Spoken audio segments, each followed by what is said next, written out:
Hello दोस्तों। हम आप लोगों के सामने आज जो वीडियो लेकर आए हैं,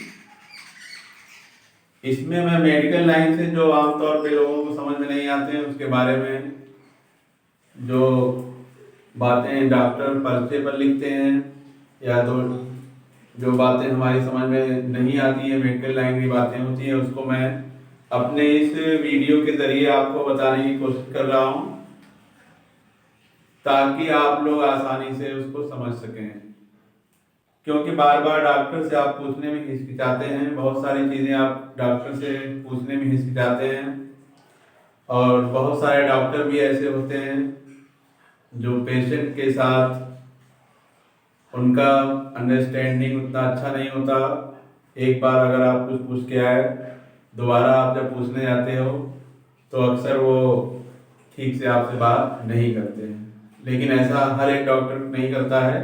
बहुत सारे डॉक्टर ऐसे भी होते हैं जो बहुत अच्छे से आपको एक्सप्लेन करके बताते हैं कि ये कब लेना है, इसका मतलब क्या है, क्या आपको नहीं खाना है, क्या खाने के बाद दवा खाना है, क्या खाने के पहले खाना है। ये बहुत सारी चीज़ें होती हैं जो कि आम आदमी के समझ में नहीं आती, तो वो पूछना चाहता है लेकिन वो पूछ नहीं पाता है, हिचकिचाता है। क्योंकि हमारा जो उत्तर प्रदेश है बहुत ही, यहाँ पे ग्रामीण क्षेत्रों के लोग होते हैं और वो हिचकिचाते हैं, हेजिटेशन उनको होता है पूछने में। चाहे ऑफिस में जाए, चाहे कार्यालय में जाए, कहीं भी जाते हैं बहुत ज़्यादा उनके अंदर एक हेजिटेशन होता है और उसी का फायदा जो है वहाँ पे बैठे हुए ऑफिसर उठाते हैं। तो हम आपको यहाँ पे बता रहे हैं, जैसे पहला है ओपीडी। किसी भी हॉस्पिटल में आप जाएंगे तो वहाँ लिखा होता है ओपीडी। इमरजेंसी एक होता है, इमरजेंसी का मतलब होता है आपातकाल, यानी कि बहुत ही इमरजेंसी वो आपातकाल 24 आवर हॉस्पिटल में अवेलेबल रहता है। कोई भी पेशेंट जाता है तो उसको पहले उसी में शिफ्ट किया जाता है। इमरजेंसी में उसका ट्रीटमेंट होता है, उसके बाद जिस वार्ड में उसको शिफ्ट करना होता है, जिस कैटेगरी का वो पेशेंट होता है उसको उसमें एडमिट किया जाता है। उसके बाद आपको मिलेगा ओपीडी। ओपीडी लिखा होता है। ओपीडी का मतलब क्या होता है ये बहुत सारे लोग नहीं जानते होंगे, जानने की कोशिश भी करते होंगे और कुछ लोग जानते भी होंगे, लेकिन ये बहुत सिंपल सी बात है। इसका मतलब होता है, ओ से होता है out patient department, out patient department. OPD का मतलब होता है इसका ये मतलब हुआ कि ओपीडी में प्राथमिक उपचार आपका हो जाएगा और उपचार करने के बाद आप दवा वगैरह डॉक्टर से प्रिस्क्राइब जो भी दवा डॉक्टर आपको करेगा वो करने के बाद आप एडमिट उसमें नहीं होते हैं, आपको घर भेज दिया जाता है।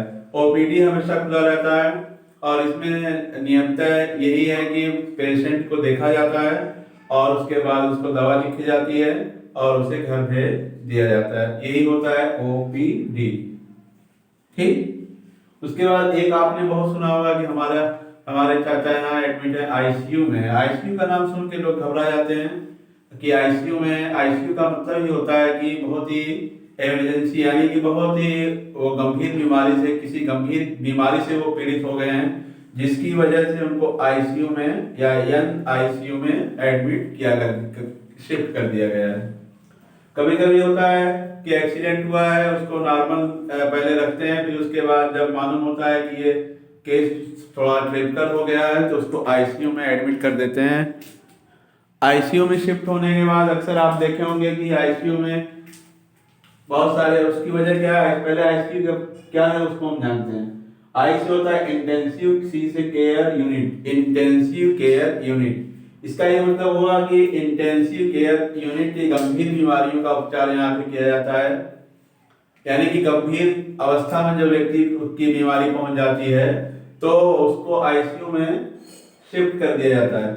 वजह वजह यह है कि उसमें जो है एक स्पेशल ट्रीटमेंट दिया जाता है, उसमें ऑक्सीजन वगैरह अवेलेबल रहते हैं और उसमें बहुत सारी मशीनरी होती है, बहुत सारे उपकरण होते हैं जिसकी वजह से मरीज को तुरंत सारी चीजें वहाँ पे अवेलेबल हो जाती हैं। वहाँ पे नर्सेज वगैरह जहाँ नीचे एक तो रहेंगी, वहाँ 3-4 नर्सों की ड्यूटी हमेशा रहती है और उसके बाद वो बराबर अपने पेशेंट को देखती रहती हैं। और उसमें डॉक्टर जो भी डॉक्टर जाता है नियमतः उसमें जो है, जो हॉस्पिटल का यानी कि उस वार्ड का या आईसीयू का जो भी पेशेंट है, जैसे हार्ट का पेशेंट है तो हार्ट स्पेशलिस्ट वहाँ पे जाता है और वो अपने पेशेंट को बराबर चेकअप करता रहता है। एक स्पेशल यानी कि वार्ड उसको माना गया है और स्पेशल ट्रीटमेंट वहां दिया जाता है और इसीलिए उसका नाम आईसीयू पड़ा हुआ है। अब आपको मैं बता रहा हूँ, ये नीचे जो लिखा हुआ है इसमें मैं बता रहा हूँ कि डॉक्टर जब पर्ची पे पर्चा लिखता है तो उस पे वो कुछ वर्ड लिखता है जिसका मतलब हमें समझ में नहीं आता, लेकिन मैं आपको वो वर्ड आपको समझाने की कोशिश कर रहा हूँ। बहुत सारी चीजें आप नहीं समझ पाएंगे, बहुत जरूरी नहीं है, लेकिन बहुत कुछ इसमें से आप अगर सीख लेंगे तो आपके लिए बहुत ही इम्पोर्टेंट और अच्छा रहेगा। खास तौर से उनके लिए बहुत अच्छा है जो बच्चे अभी स्टूडेंट लाइफ में है, क्योंकि क्वेश्चन अक्सर पूछ दिया जाता है कि जैसे लिख दिया कि आरएक्स लिख दिया गया है तो उसका क्या मतलब है, 4 ऑप्शन दे दिया गया, तो आपको उसमें जो है उसका सही ऑप्शन चूज करना पड़ेगा। डॉक्टर जब भी दवा लिखता है तो पहला वर्ड वो यही लिखता है आरएक्स। ये आरएक्स लिखने के बाद ही वो कुछ लिखता है। आप किसी भी डॉक्टर से दवा लिखाएंगे तो चाहे छोटा डॉक्टर हो चाहे बड़ा, तो पहले आरएक्स ही लिखेगा। आरएक्स का मतलब होता है लीजिए, यानी कि ये मैंने लिख दिया है तो इसके नीचे तो जो भी दवा मैं लिख रहा हूं उसको आपको लेना है। आरएक्स का मतलब होता है टेक, यानी कि लो। अब उसके बाद अगर उसने किसी के सामने अगर क्यू लिख दिया है, क्यू का मतलब हुआ कि प्रत्येक, यानी कि हर दवा को आपको लेना है। अगर क्यूडी लिख लिया है तो पर डे लेना है, यानी कि पर डे ही दवा लेना है। किसी दवा के सामने उसने लिख दिया है क्यूओडी अगर लिख दिया है तो इसका यह मतलब हुआ कि इस दवा को एक दिन छोड़ कर लेना है, यानी कि अगर सोमवार को आपने लिया है तो फिर इस दवा को आप मंगलवार को नहीं लेंगे, इसको बुधवार को लेंगे, यानी गैप ऑफ 1 डे, यानी कि एक दिन के बाद उसको आपको लेना है। ये कौन सा शब्द दर्शा रहा है, क्यूओडी। हालांकि ये बहुत सारी चीजें हर एक डॉक्टर नहीं लिखता है, लेकिन ये रूल है उनको लिखने का जो सरकारी डॉक्टर होते हैं।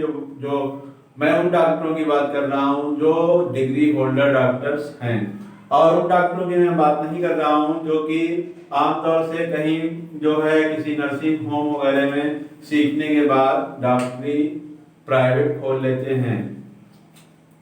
क्यूएच अगर लिखा गया है तो हर घंटे, यानी हर 1 घंटे के बाद आप इसको ले सकते हैं।